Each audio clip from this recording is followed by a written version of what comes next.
Hello students, last video में अपन ने देख लिया था कि रेडिकल्स किसको बोलते हैं एंड कौन से टाइप के रेडिकल्स होते हैं। एक होता है बेसिक रेडिकल, एक होता है एसिडिक रेडिकल। ठीक है, तो अपन ने रेडिकल्स के टाइप देख लिए थे, किसको बेसिक रेडिकल कहा जाता है, किसको एसिडिक रेडिकल कहा जाता है। ओके, अब जो नेक्स्ट इंपॉर्टेंट पार्ट है, जो केमिकल फॉर्मूलाज बनते हैं, वो केमिकल फॉर्मूला बनते कैसे, वो डिजाइन कैसे होते हैं, ये तुमको पता होना चाहिए। उसका फॉर्मूला में 2 ही क्यों आया, 3 ही क्यों आया, तुमको पता होना चाहिए।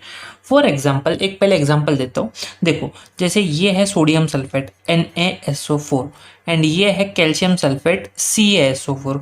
तो अब मुझे एक बात बताओ, सोडियम भी मेटल है, कैल्शियम भी मेटल है, ठीक है, लेकिन यहाँ पे Na2SO4 उसके फॉर्मूला में आता है और कैल्शियम में 2 नहीं आता, कैल्शियम में सिर्फ Ca आता है। मतलब यहाँ पे 1 ही आता है, कुछ नहीं है, मतलब 1 है। जैसे सोडियम में 2 आया, वैसे कैल्शियम में 2 नहीं आता। तो ऐसा क्यों होता है, यहाँ पे 2 क्यों नहीं आया और यहाँ पे 2 क्यों आया, तो ये सब तुमको समझना है। ठीक है, तो चलो समझते हैं। तो ये कोई भी केमिकल फॉर्मूला को डिजाइन कैसे करते हैं, ये सबसे पहले समझो।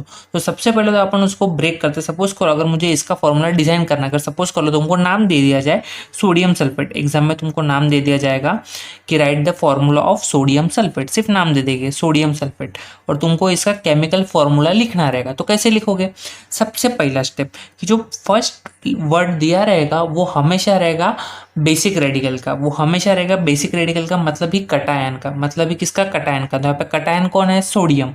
ओके, और सोडियम की वैलेंसी कितनी होती है, लास्ट वीडियो में मैंने बताया सोडियम की वैलेंसी होती है 1। कितनी होती है, सोडियम की वैलेंसी होती है 1। ओके, सल्फेट, सल्फेट का फॉर्मूला होता है SO4, सल्फेट का फॉर्मूला होता है SO4।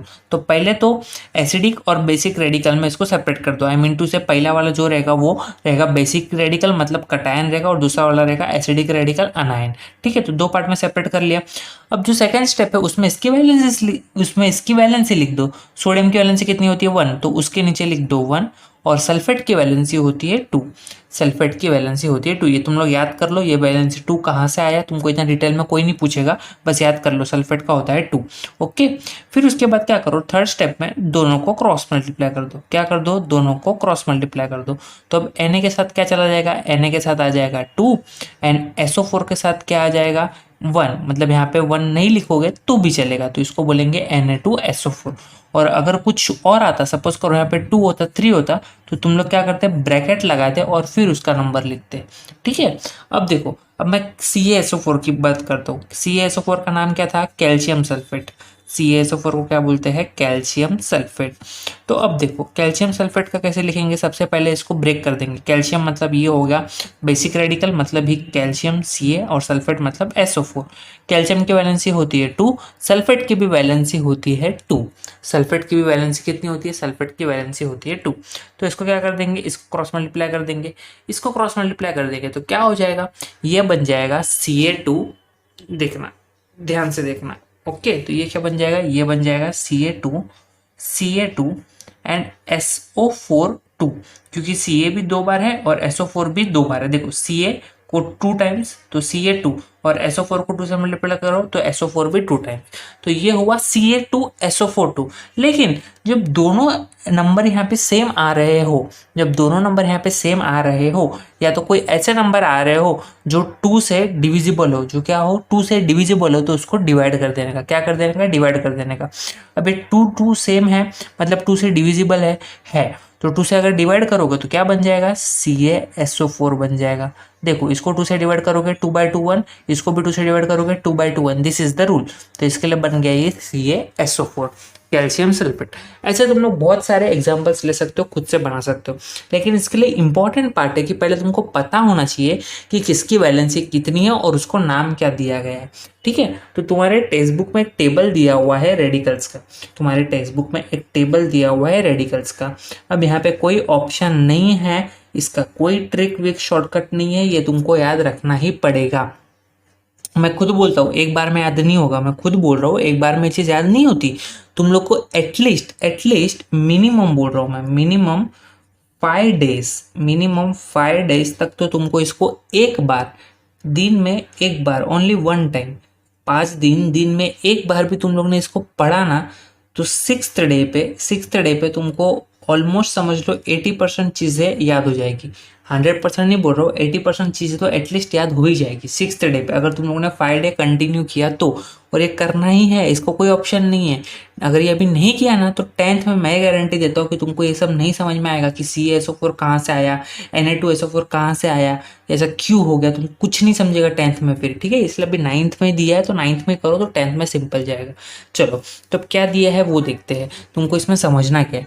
अब रेडिकल्स के नाम तुमको याद रखना है, दोनों नाम दिए हैं तुमको, बेसिक रेडिकल भी दिए हैं as well as acidic radical भी दिए, तुमको दोनों के नाम विद एग्जांपल्स दिए, तुमको याद रखना ही है, इसमें कोई ऑप्शन नहीं है। अब मैं सारे नाम यहाँ पे लिखते नहीं बैठने वाला क्योंकि टेक्स्ट बुक में लिखा हुआ है, तो क्या करूँ मैं सेम लिख के टाइम वेस्ट क्यों करूँ, बस एक दो एग्जाम्पल देके समझा देता हूँ, ठीक है। देखो H प्लस रहेगा तो इसको बोलेंगे हाइड्रोजन, H प्लस रहेगा तो इसको बोलेंगे हाइड्रोजन।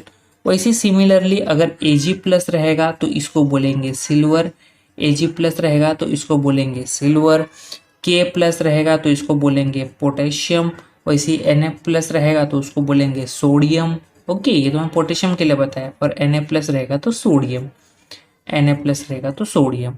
ओके, तो ऐसे तुमको बहुत सारे दिए हुए, मैं तुमको बस इंपॉर्टेंट बता रहा हूँ कौन से है, hydrogen, sodium, potassium, silver, cuprous, उसके बाद में एल्यूमिनियम, उसके बाद में एल्यूमिनियम Al3+, इसको बोलते हैं एल्यूमिनियम। ये बस मैं इतने ही बता रहा हूँ जो तुम लोग को ज़्यादा एग्जाम में पूछे जाते हैं, जो तुम लोग को ज़्यादा एग्जाम में पूछे जाते हैं। बाकी तो पूरी लिस्ट दी हुई है, तुम लोग पूरा लिस्ट भी याद कर सकते हो, नो इशू, बट मैं सिर्फ इंपॉर्टेंट पार्ट बता रहा हूँ कौन से इंपॉर्टेंट है जो ज़्यादा एग्जाम में पूछने के चांसेस होते हैं। और एक है NH4+, एक है NH4+, जिसको बोलते हैं अमोनियम, जिसको बोलते हैं अमोनियम, इसको बोलते हैं अमोनियम। ओके, अब बात करते हैं एसिडिक की। तो एसिडिक में क्या है, देखो एसिडिक में इंपॉर्टेंट है F- को बोलते हैं फ्लोराइड, सबको पता है। उसके बाद में Cl-, जैसे F- को फ्लोराइड, तो Cl- को डेफिनेटली क्या बोलेंगे, Cl- को डेफिनेटली बोलेंगे क्लोराइड। ओके, वैसे ही I- को आयोडाइड, Br- को ब्रोमाइड। वैसे ही H- भी है, इसको बोलते हैं हाइड्राइड, इसको बोलते हैं हाइड्राइड। ओके, एक तो इतना इंपॉर्टेंट है। फिर उसके बाद जो नेक्स्ट इंपॉर्टेंट है वो आते हैं OH-, जिसको बोलते हैं हाइड्रोक्साइड, जिसको बोलते हैं हाइड्रोक्साइड। ओके, ऐसे बहुत सारे हैं। फिर नेक्स्ट इंपॉर्टेंट है HCO3, HCO3 वेरी इंपॉर्टेंट, ये बहुत कंफ्यूजन क्रिएट करता है। HCO3 को बोलते हैं बाइकार्बोनेट, HCO3 को बोलते हैं बाइकार्बोनेट, बाइकार्बोनेट। ओके, HCO3 को बोलते हैं बाइकार्बोनेट, और CO3 2- को बोलते हैं कार्बोनेट, CO3 2- को बोलते हैं कार्बोनेट। अब यहाँ पे ध्यान से समझो, मैंने इसके ऊपर जो भी लिखा है 2- है या 1- है या 3+ है, तो सपोज करो इसके ऊपर 3+ है, मतलब इसका वैलेंस कितना हुआ 3 हुआ। इसके ऊपर एक ही प्लस है, मतलब इसका वैलेंस कितना हुआ 1 हुआ। इसके ऊपर एक ही माइनस है, मतलब इसका ये पूरे का वैलेंस कितना हुआ 1 हुआ।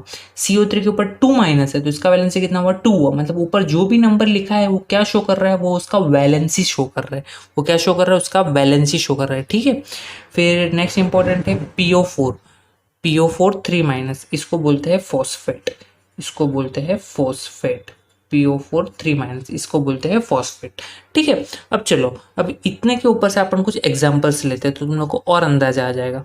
देखो फॉर एग्जांपल अगर नाम दे दिया कैल्शियम कार्बोनेट, अगर नाम दे दिया तुम लोग को कि write down the chemical formula of calcium carbonate.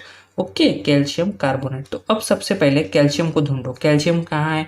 अब यहाँ पे मैंने लिखा नहीं, बट मैंने बोला था कि वो इंपॉर्टेंट है, तो कैल्शियम मतलब क्या हो जाएगा, चलो यहाँ पे लिख देता हूँ, Ca2+ को बोलेंगे कैल्शियम, Ca2+ को बोलेंगे कैल्शियम, Ca2+ को क्या बोलेंगे, Ca2+ को बोलेंगे कैल्शियम। ओके, तो अब ये कैल्शियम मतलब क्या हो गया, Ca is calcium. And carbonate, carbonate कहाँ दिख रहा है, ये रहा carbonate, that is CO3, that is CO3। Calcium का वैलेंसी कितना है 2, एंड कार्बोनेट का वैलेंसी भी कितना है 2। देखो कैल्शियम के ऊपर कितना लिखा है 2+, मतलब 2 वैलेंसी हुआ, और कार्बोनेट के ऊपर भी कितना लिखा है 2-, मतलब उसका वैलेंसी कितना हो गया 2 हो गया।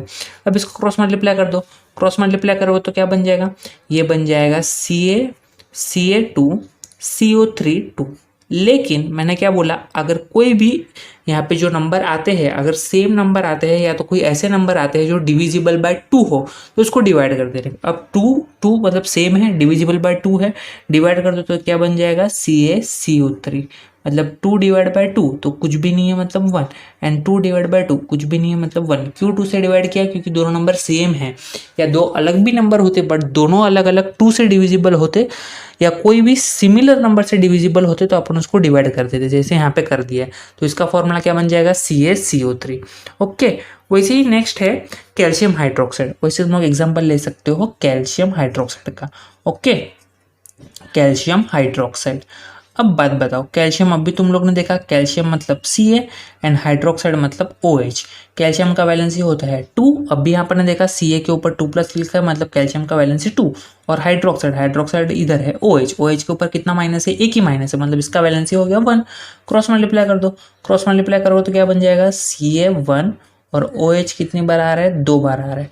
तो इसको ही अपन क्या लिखेंगे? CaOH twice. इसको लिखेंगे अपन CaOH ट्वाइस। ठीक है, अब यहाँ पे मैं क्यों किससे डिवाइड नहीं किया? क्योंकि यहाँ पे 1 है और यहाँ पे 2 है, दोनों अलग अलग नंबर है। और ये दोनों अलग अलग नंबर किसी भी एक नंबर से डिवाइड हो सकते हैं क्या? कोई भी एक नंबर से डिवाइड हो सकते हैं क्या? और डिवाइड होने के बाद यहाँ पे आंसर पॉइंट में नहीं आना चाहिए।